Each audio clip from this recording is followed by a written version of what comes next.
mais esperto que o diabo. Capítulo 4. Alienando-se com o diabo.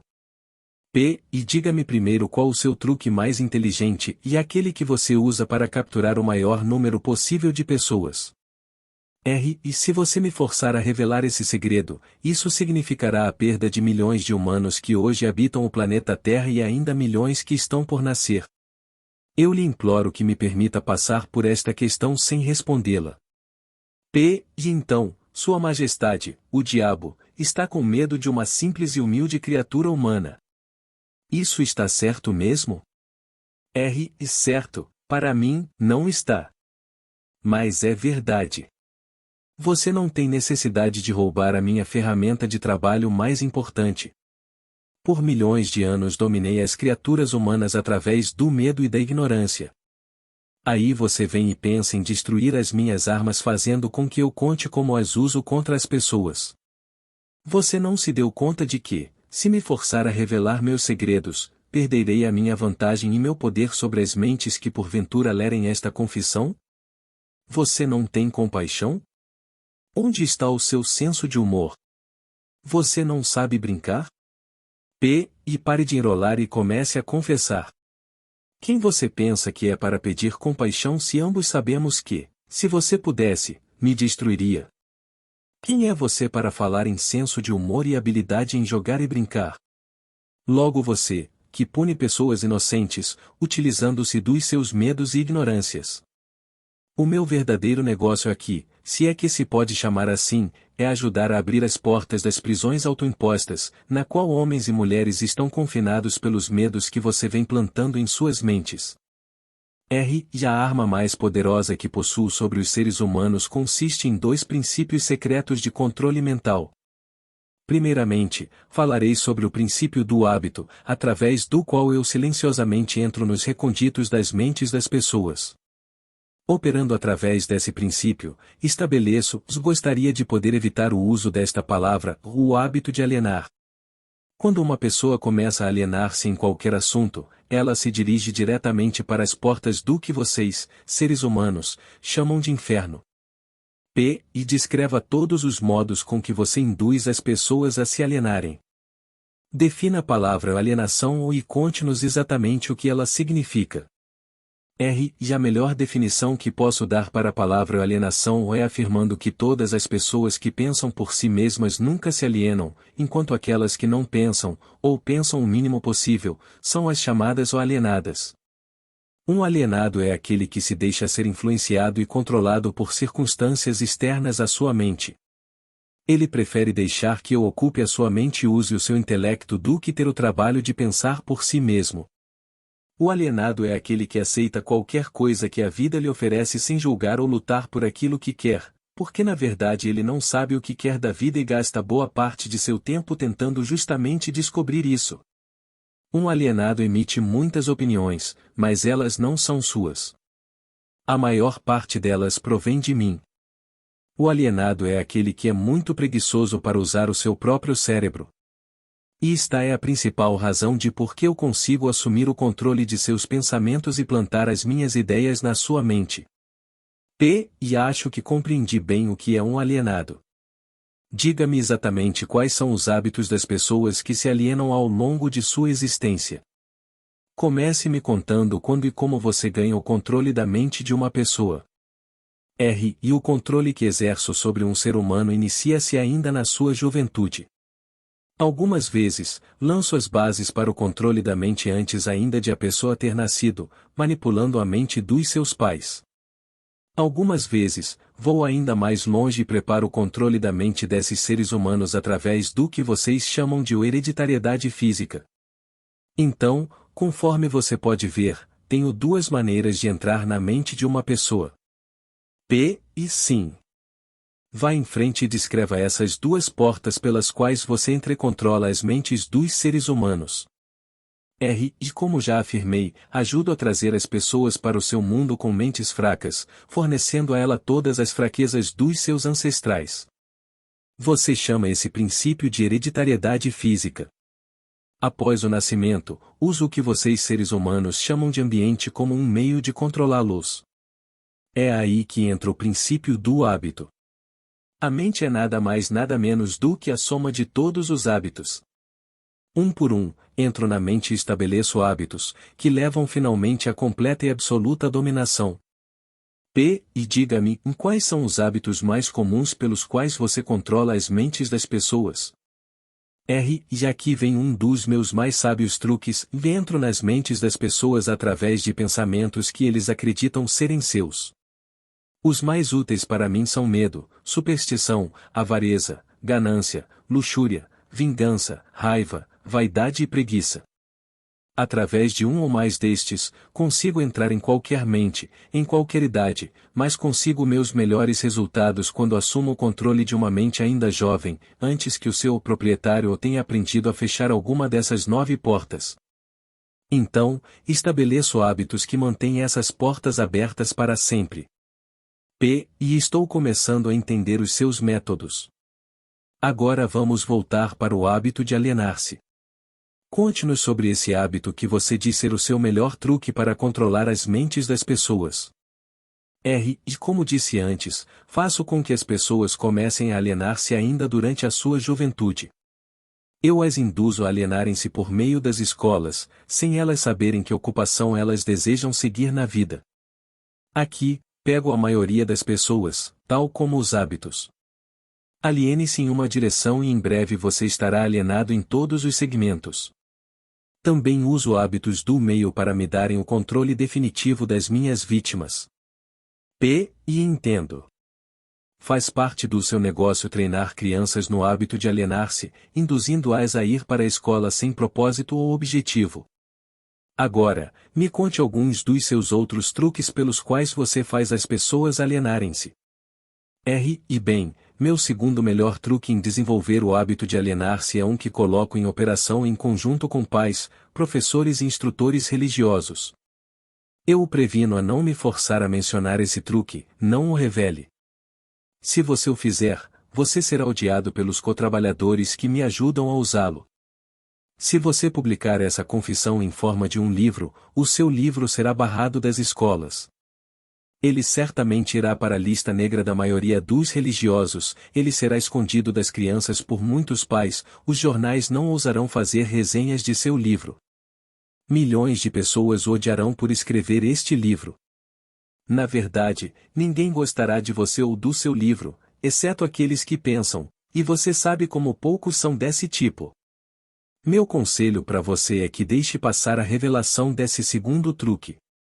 P. E então, para o meu próprio bem, você deseja que eu mantenha escondida a revelação do seu segundo melhor truque. Ninguém gostará do meu livro exceto aqueles que pensam, é isso? Muito bem, vá em frente e responda. R. E você se arrependerá disso, senhor humano. Mas você será alvo de piada. Devido a esse seu erro, você transferirá a atenção de mim para você. Meus cotrabalhadores, que são milhões, esquecerão de mim e odiarão por revelar os meus métodos, que eles pensam serem seus. P. E não se preocupe comigo. Conte-me tudo sobre esse seu segundo melhor truque, com o qual você induz as pessoas a alienarem-se com você para o inferno. R. E meu segundo melhor truque não é segundo, na verdade. É o primeiro. É o primeiro porque sem ele eu jamais ganharia o controle dos jovens. Pais, professores, instrutores religiosos e muitos outros adultos, sem terem consciência disso, servem à minha causa ajudando-me a destruir o hábito de fazer as crianças pensarem por si mesmas. Eles fazem o seu trabalho de várias formas, nunca suspeitando do que eles estão fazendo na mente das crianças ou a real causa dos erros dos pequenos. P. E eu mal posso acreditar em você, Sua Majestade. Eu sempre acreditei que os melhores amigos das crianças fossem aqueles mais próximos a elas, seus pais, seus professores e seus instrutores religiosos. Aonde as crianças iriam sem esses guias de que elas dependem tanto e que são responsáveis por elas? R. E é aí que entra a minha sabedoria. Esta é a explicação exata de como controlo 98% das pessoas do mundo. Assumo o controle das pessoas durante sua juventude, antes que eles possuam controle de suas próprias mentes, usando aqueles que são responsáveis por elas. Preciso especialmente da ajuda daqueles que ministram instruções religiosas às crianças, porque é aqui que eu acabo com o pensamento independente e começo o hábito da alienação, confundindo as mentes das pessoas com ideias que não são provadas e que têm a ver com um mundo de que elas não conhecem nada. É também aqui que eu planto nas mentes das crianças o maior de todos os medos, e o medo do inferno. E entendo que é muito fácil para você assustar as crianças com ameaças do inferno. Mas como você consegue fazer com que elas continuem a temer você e o seu inferno após elas tornarem-se adultas e pensarem por si mesmas? Já as crianças crescem, mas nem sempre aprendem a pensar por si mesmas. Uma vez que eu consiga capturar a mente de uma criança através do medo, enfraqueço a habilidade dessa criança de pensar racionalmente e também de pensar por si mesma. E essa fraqueza ela carrega durante toda a sua vida. E contaminar a mente de uma criança antes que ela tenha total controle sobre si mesma não seria tomar para si uma vantagem desleal? E os fins justificam os meios. Sendo assim, é justo. Não tenho essas limitações idiotas de certo e errado. O que me importa é o poder. Uso toda e qualquer fraqueza humana que conheço para ganhar e manter o controle da mente. E entendo a sua natureza diabólica e agora vamos voltar e discutir mais sobre os métodos que você utiliza para induzir as pessoas a alienarem-se, transformando suas vidas em um inferno na Terra. Pela sua confissão, entendi que você toma as mentes das crianças enquanto elas são muito jovens e vulneráveis. Agora, me conte como você usa pais, professores e líderes religiosos para provocar a alienação nas pessoas. E um dos meus truques favoritos é coordenar os esforços de pais e instrutores religiosos de forma que eles possam trabalhar em conjunto comigo para aniquilar o poder das crianças de pensarem por si mesmas. Uso muitos líderes religiosos para diminuir a coragem e a força dos pensamentos independentes das crianças. E como faço isso? Fazendo com que eles me temam. Mas uso os pais para ajudar os líderes religiosos nesta grande tarefa designada por mim. E como os pais ajudam os líderes religiosos a destruir o poder que as crianças possuem de pensarem por si mesmas? Nunca ouvi tal monstruosidade. E consigo isso através de um truque muito inteligente. Faço com que os pais ensinem as suas crianças a acreditarem neles e em todos os assuntos importantes com que eles lidam em suas vidas, tais como religião, política, casamento e outros mais. Dessa forma, como você pode ver, quando eu ganho o controle da mente de uma pessoa, consigo facilmente perpetuar o controle fazendo com que essa pessoa me ajude a ganhar a mente de seus filhos. E de que outras formas você usa os pais para transformarem os seus filhos em alienados? E faço com que as crianças se tornem alienadas simplesmente fazendo-as seguirem o exemplo de seus pais, dos quais a maioria eu já tenho controle e os tenho como ajudantes eternos da minha causa. Em algumas partes do mundo, ganho a mente das crianças e subjugo a sua força de vontade exatamente da mesma maneira que os homens conseguem domesticar animais de pouca inteligência. Não faz nenhuma diferença para mim de que forma a vontade de uma criança é subjugada, contanto que ela tenha algum tipo de medo.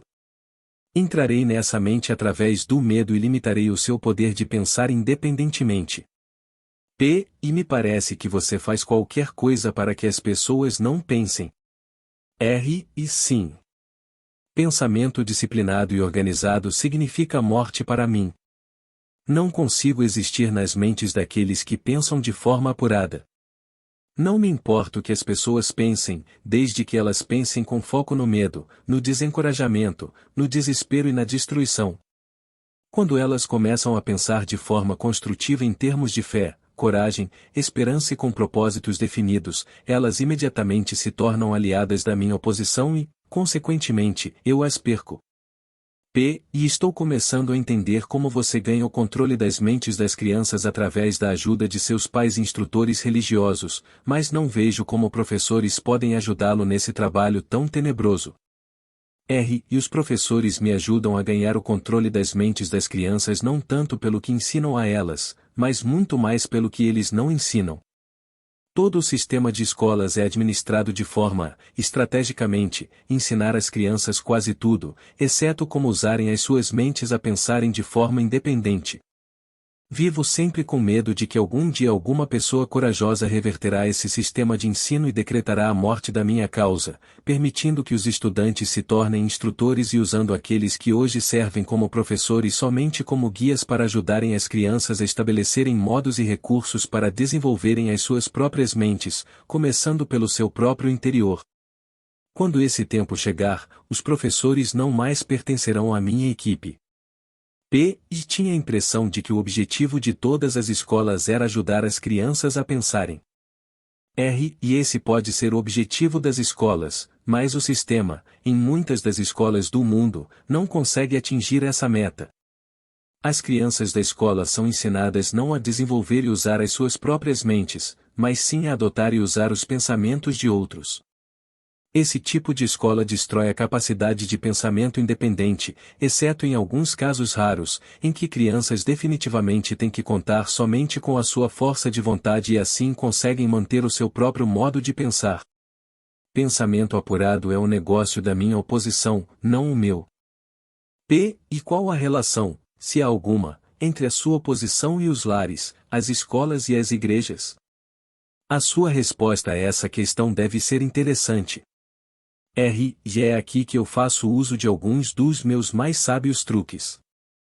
Faço com que tudo que é feito pelos pais, pelos professores e pelos instrutores religiosos pareça ter sido feito pela minha oposição.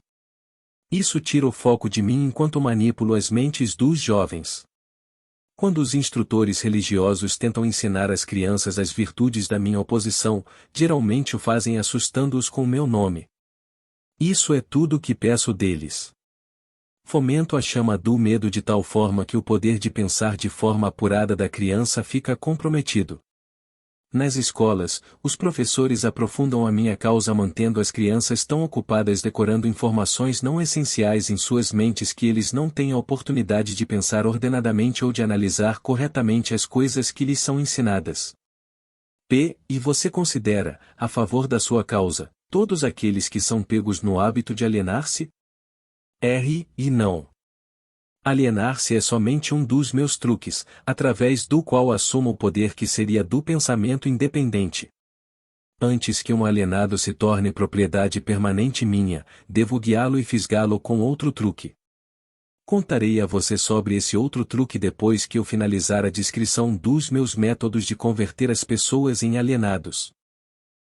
E significa então que você possui um método pelo qual você faz as pessoas se alienarem de tal forma que o seu poder de autodeterminação fica totalmente comprometido, impedindo-as de buscar a sua própria salvação?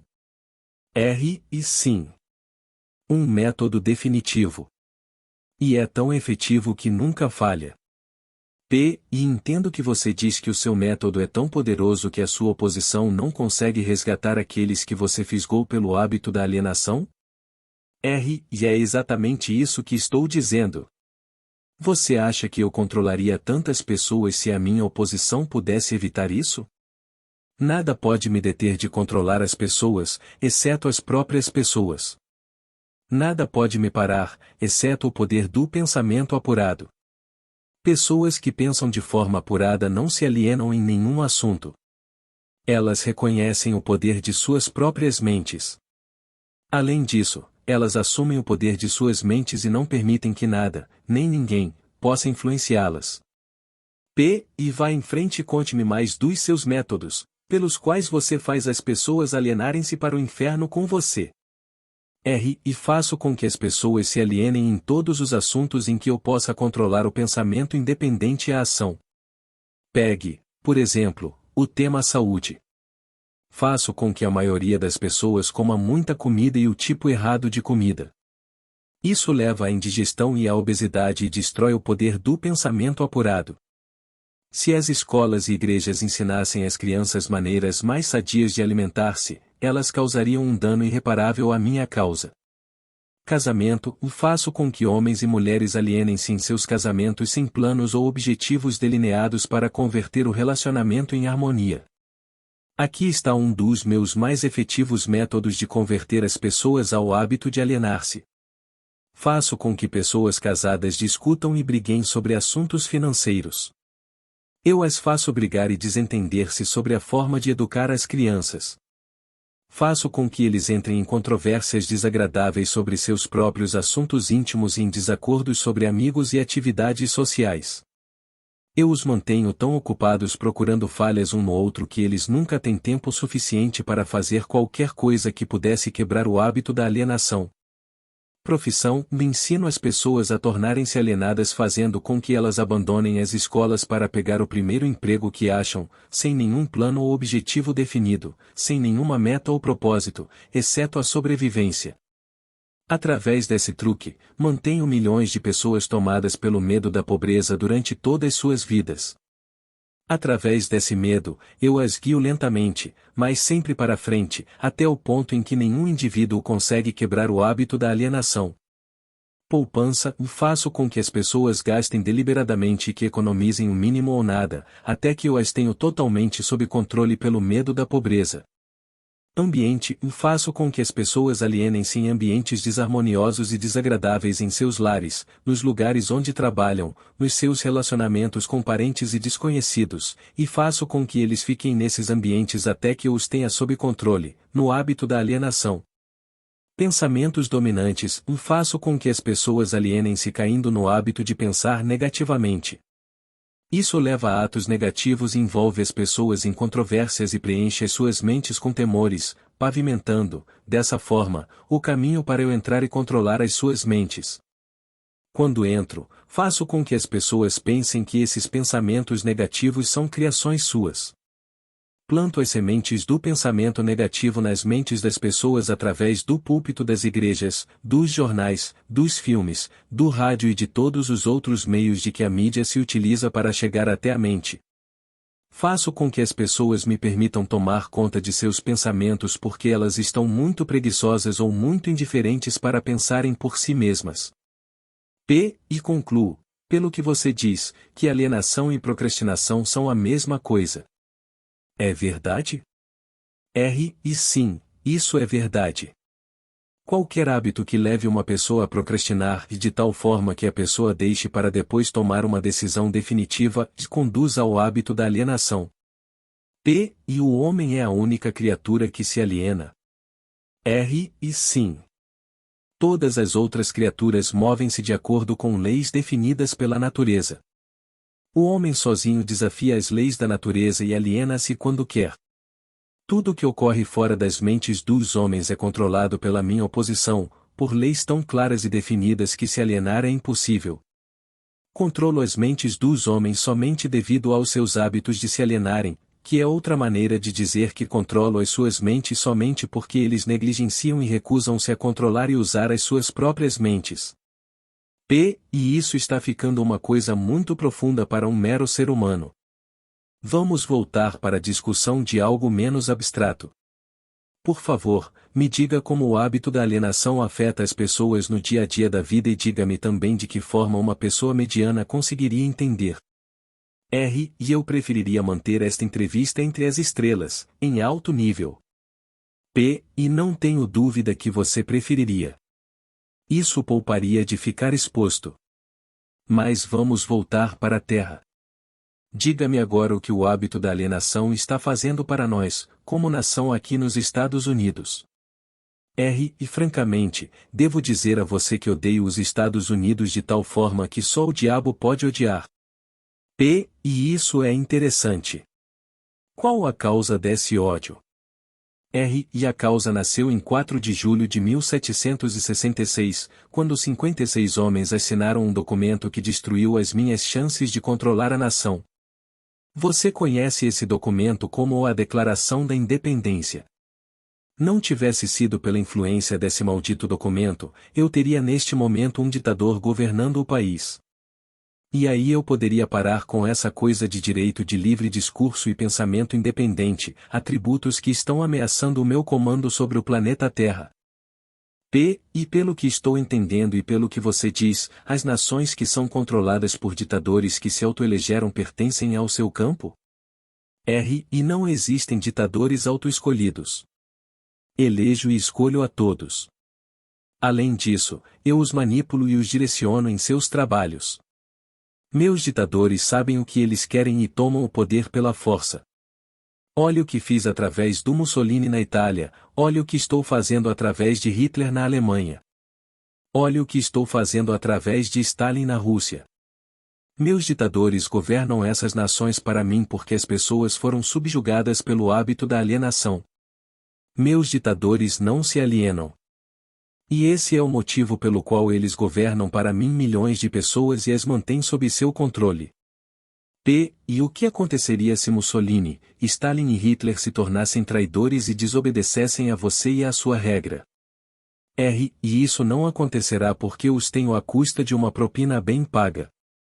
Estou pagando cada um deles com a medida de suas vaidades, fazendo com que eles acreditem que as suas ações são próprias. Isso é um truque meu. E vamos voltar aos Estados Unidos e aprender alguma coisa do que você está fazendo para converter as pessoas ao hábito da alienação. E exatamente agora, estou pavimentando a estrada para um regime ditatorial, semeando as sementes do medo e da incerteza nas mentes das pessoas. E através de quem você está realizando o seu trabalho? E principalmente através do presidente Franklin D. Roosevelt. Estou destruindo a sua influência com as pessoas, fazendo com que ele se aliene na questão de trabalhar um acordo entre empregadores e seus empregados. Se eu conseguir induzi-lo a alienar-se por mais um ano, ele será tão fortemente desacreditado que eu poderei entregar o país a um ditador. Se o presidente continuar a alienar-se, eu paralisarei a liberdade pessoal nos Estados Unidos, do mesmo jeito que eu destruí na Espanha, na Itália, na Alemanha e na Inglaterra.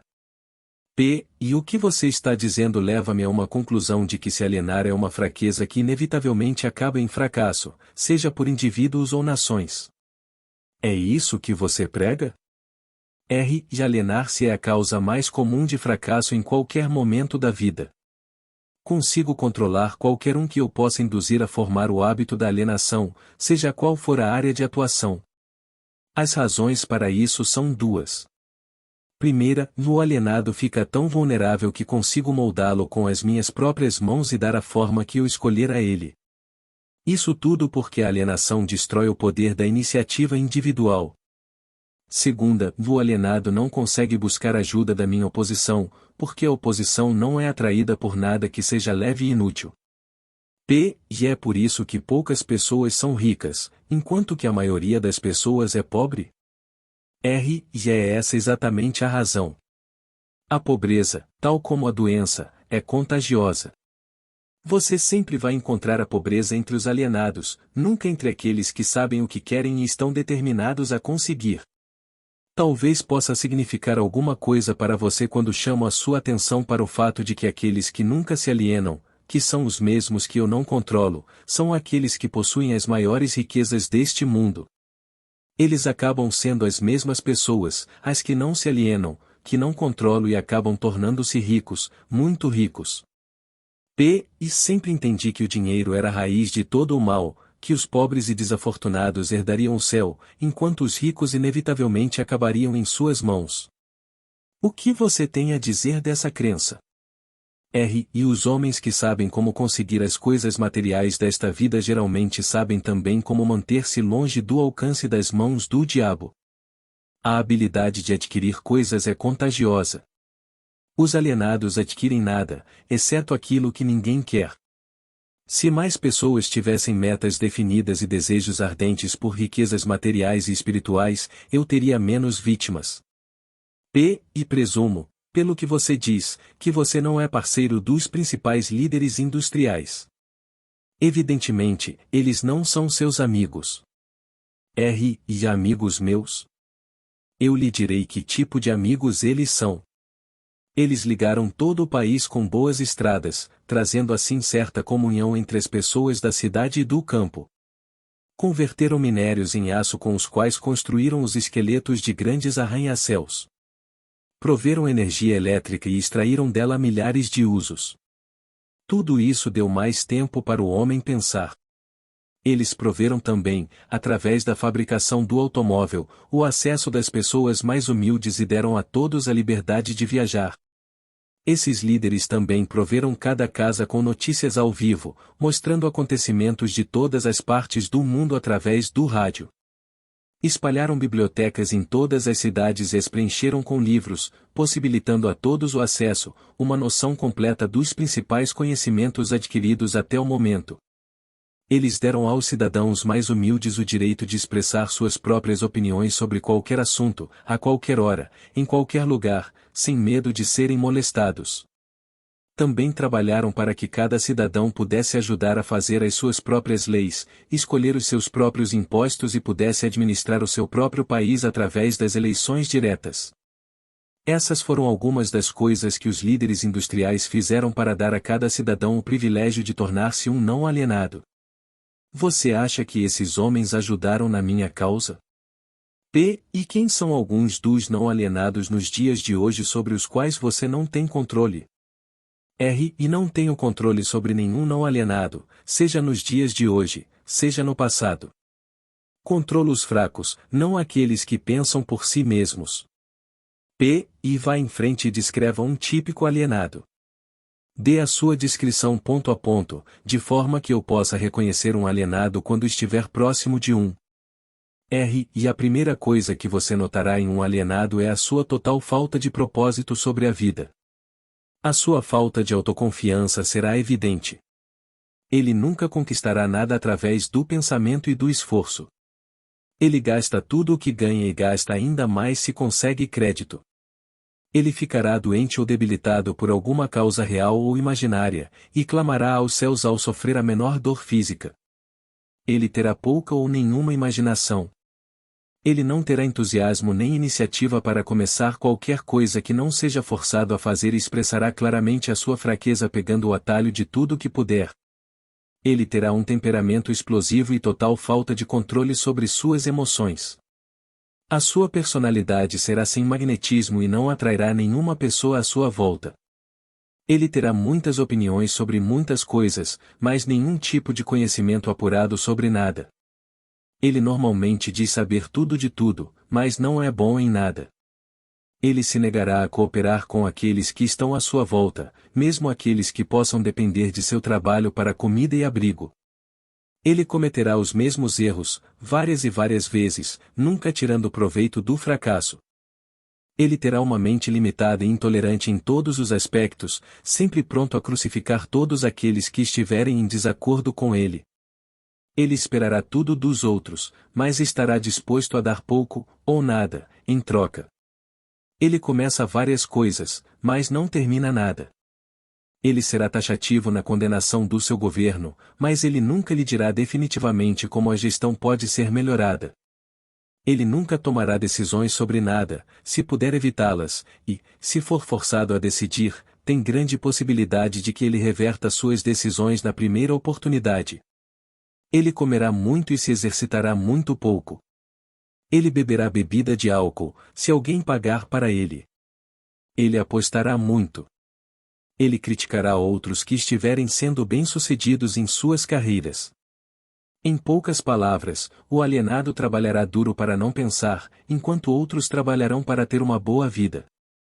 Ele contará uma mentira, antes de admitir sua ignorância em qualquer assunto. Se ele trabalhar para outros, ele os criticará pelas suas costas e os elogiará na sua frente. E você acabou de me dar uma descrição gráfica do alienado. Por favor, me dê uma descrição do não alienado de forma que eu possa reconhecê-lo logo de cara. E o primeiro sinal de um não alienado é este. Ele está sempre engajado em fazer algo definido, através de algum plano muito bem organizado e detalhado, o qual também é definido. Ele tem um objetivo maior na vida, no qual ele está sempre trabalhando, e muitos outros menores objetivos, todos os quais o levam ao seu esquema estratégico central. O tom da sua voz, a rapidez do seu passo, o brilho dos seus olhos, a rapidez de suas decisões claramente marcam-no como uma pessoa que sabe exatamente o que quer e está determinada a consegui-lo, não importa quanto tempo possa levar ou o preço que tenha que pagar.